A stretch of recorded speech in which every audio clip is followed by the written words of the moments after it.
ರಾಜ್ಯ ರಾಜಕಾರಣದಲ್ಲಿ ಸಂಪುಟ ವಿಸ್ತರಣೆಯ ಸಂಚಲನ ಶುರುವಾಗಿದ್ದು ವಿಧಾನ ಪರಿಷತ್ ಮುಖ್ಯ ಸಚೇತಕ ಸಲೀಂ ಅಹಮದ್ ಚುನಾವಣಾ ಆಯೋಗದ ವಿರುದ್ಧ ವಾಗ್ದಾಳಿ ನಡೆಸಿ ಬ್ಯಾಲೆಟ್ ಪೇಪರ್ ಮೂಲಕವೇ ಚುನಾವಣೆ ನಡೆಸಿ ಎಂದು ಆಗ್ರಹವನ್ನ ವ್ಯಕ್ತಪಡಿಸಿದ್ದಾರೆ. ರಾಜ್ಯದಲ್ಲಿ ಬ್ಯಾಲೆಟ್ ಅಧಿವೇಶನ ಮುಗಿದ ಬಳಿಕ ಕ್ಯಾಬಿನೆಟ್ ವಿಸ್ತರಣೆಯಾಗುವ ಎಲ್ಲ ಸಾಧ್ಯತೆಗಳಿವೆ ಎಂದು ವಿಧಾನ ಪರಿಷತ್ ಮುಖ್ಯ ಸಚೇತಕ ಸಲೀಂ ಅಹಮದ್ ತಿಳಿಸಿದ್ದಾರೆ. ಸುದ್ದಿಗಾರರೊಂದಿಗೆ ಮಾತನಾಡಿದ ಅವರು ಸುಮಾರು 50ರಷ್ಟು ಸಚಿವರನ್ನ ಪಕ್ಷ ಸಂಘಟನೆ ಕಾರ್ಯಕ್ಕೆ ನಿಯೋಜಿಸಿ ಆ ಸ್ಥಾನಗಳನ್ನು ಹೊಸಬರಿಗೆ ನೀಡಬೇಕು ಎಂಬ ಮನವಿಯನ್ನ ಹೈಕಮಾಂಡ್ಗೆ ಸಲ್ಲಿಸಲಾಗಿದೆ. ಕಳೆದ 22 ವರ್ಷಗಳಿಂದ ಕಿತ್ತೂರು ಕರ್ನಾಟಕ ಭಾಗದ ಅಲ್ಪಸಂಖ್ಯಾತರಿಗೆ ಸಚಿವ ಸ್ಥಾನ ಸಿಕ್ಕಿಲ್ಲ. ಈ ಬಾರಿ ತಮಗೆ ಅವಕಾಶ ಸಿಗುವ ವಿಶ್ವಾಸವಿದೆ. ನಾನು ಕೂಡ ಸಚಿವ ಸ್ಥಾನದ ಆಕಾಂಕ್ಷಿ ಎಂದು ಬಹಿರಂಗಪಡಿಸಿದ್ದಾರೆ. ಚುನಾವಣಾ ಆಯೋಗವು ಬಿಜೆಪಿ ಕಮಿಷನ್ ಆಗಿ ಪರಿವರ್ತನೆಯಾಗಿದೆ.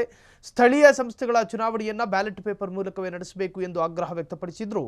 ಪಕ್ಷದಲ್ಲಿ ಯಾವುದೇ ಬಿಕ್ಕಟ್ಟಿಲ್ಲ. ಯತೀಂದ್ರ ಸಿದ್ದರಾಮಯ್ಯ ಸೇರಿದಂತೆ ಹಲವು ಶಾಸಕರ ಹೇಳಿಕೆಗಳು ಅವರ ವೈಯಕ್ತಿಕ ಅಭಿಪ್ರಾಯಗಳಾಗಿವೆ ಎಂದಿದ್ದಾರೆ. ಈ ಪ್ರಶ್ನೆ ನೀವು ಭಾರತೀಯ ಬಹುಶಃ ಏಪ್ರಿಲ್ ಮೇಯಲ್ಲಿ ಸ್ಥಳೀಯ ಸಂಸ್ಥೆಗಳ ಚುನಾವಣೆ ಆಗೋ ಸಾಧ್ಯತೆ ಇದೆ. ಈಗಾಗಲೇ ಚಾಲನೆ ಶುರುವಾಗಿದೆ. ಮಂತ್ರಿಗಳು ಕೂಡ ಈಗಾಗಲೇ ಎಲ್ಲ ಮಾರ್ಗದರ್ಶನ ಕೊಟ್ಟಿದ್ದಾರೆ. ನಾವು ಕೂಡ ಚುನಾವಣೆಗೆ ತಯಾರಾಗಿದ್ದೀವಿ. ನಮ್ಮ ಬ್ಲಾಕು, ನಮ್ಮ ಕಮಿಟಿಗಳು, ನಮ್ಮ ಬೂತ್ ಕಮಿಟಿಗಳು, ನಮ್ಮ ಪಂಚಾಯತ್ ಕಮಿಟಿಗಳು ಎಲ್ಲ ನಾವು ಸಕ್ರಿಯವಾಗಿ ನಮ್ಮ ಸರ್ಕಾರ ಸಾಧನೆ ಹಾಗೂ ಭಾರತೀಯ ಜನತಾ ಪಾರ್ಟಿಯ ವೈಫಲ್ಯಗಳನ್ನು ಹೇಳುವಂಥ ಕೆಲಸ ಈ ಚುನಾವಣೆ ನಾವು ಮಾಡ್ತೀವಿ. ನಮಗೆ ವಿಶ್ವಾಸ ಇದೆ. ತಾಲೂಕು ಪಂಚಾಯತ್, ಜಿಲ್ಲಾ ಪಂಚಾಯತಲ್ಲೂ ಗೆಲ್ತೀವಿ, ಕಾರ್ಪೊರೇಷನ್ಲೂ ಕೂಡ ನಾವು ಗೆಲ್ಲಂತ ಎಲ್ಲ ಸರ್ಕಾರಕ್ಕೆ ಆಸಕ್ತಿ ಇದೆಯಾ ಸ್ಥಳೀಯ ಸಂಸ್ಥೆ ಚುನಾವಣೆ ಮಾಡಲಿಕ್ಕೆ?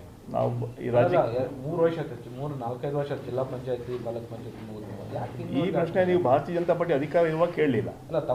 ಅಲ್ಲ ಕೇಳಿ ನಾನು ಹೇಳೋದು 4 ವರ್ಷ ಅಧಿಕಾರದಲ್ಲಿದ್ದರು ಅವರು. ಅದು ಮಾಡೋಕ್ಕೆ ಆಸಕ್ತಿ ತೋರಿಸಲಿಲ್ಲ. ಆದರೆ ನಾವು ಯಾವತ್ತೂ ಕೂಡ ಮುಂದೆ ಹಾಕೋಕ್ಕೆ ಮಾಡ್ತಾ ಇಲ್ಲ.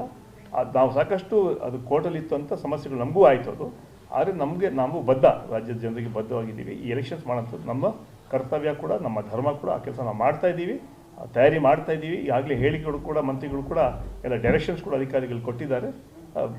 ಏಪ್ರಿಲ್ ಮೇಲೆ ಚುನಾವಣೆ ಆಗೋ ಸಾಧ್ಯತೆ ಇದೆ. ಸರ್, ಬ್ಯಾಲೆಟ್ ಪೇಪರ್ ಸಿಸ್ಟಮ್ ಎಲೆಕ್ಷನ್ಗೆ ಬಿಜೆಪಿ ಅಪೋಸ್ ಮಾಡ್ತಿದ್ದಾರೆ. ಅದು ಯಾಕೆ ಅಪೋಸ್ ಮಾಡ್ತಾ ಅವರೇ ಹೇಳಬೇಕು.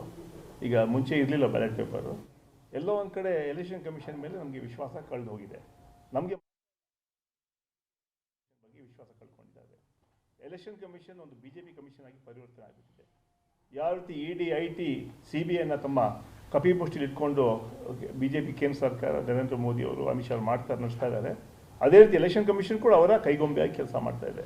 ಅದರಿಂದ ನಮಗೆ ಮಾತ್ರ ಅಲ್ಲ, ಸರ್ಕಾರಕ್ಕೆ ಮಾತ್ರ ಅಲ್ಲ, ಜನರಿಗೂ ಕೂಡ ಎಲೆಕ್ಷನ್ ಕಮಿಷನ್ ಮೇಲೆ ವಿಶ್ವಾಸ ಕಳ್ಕೊಂಡ್ಬಿಟ್ಟಿದ್ದಾರೆ. ಅದರಿಂದ ಬ್ಯಾಲೆಟ್ ಪೇಪರ್ ಮೂಲಕ ಎಲೆಕ್ಷನ್ ಮಾಡೋಂತಹ ಚಿಂತನೆ ನಮ್ಮ ಸರ್ಕಾರಕ್ಕಿದೆ. ಅದು ಮಾಡೋಂತಹ ಎಲ್ಲ ಪ್ರಯತ್ನಗಳನ್ನ ಮಾಡ್ತೀವಿ.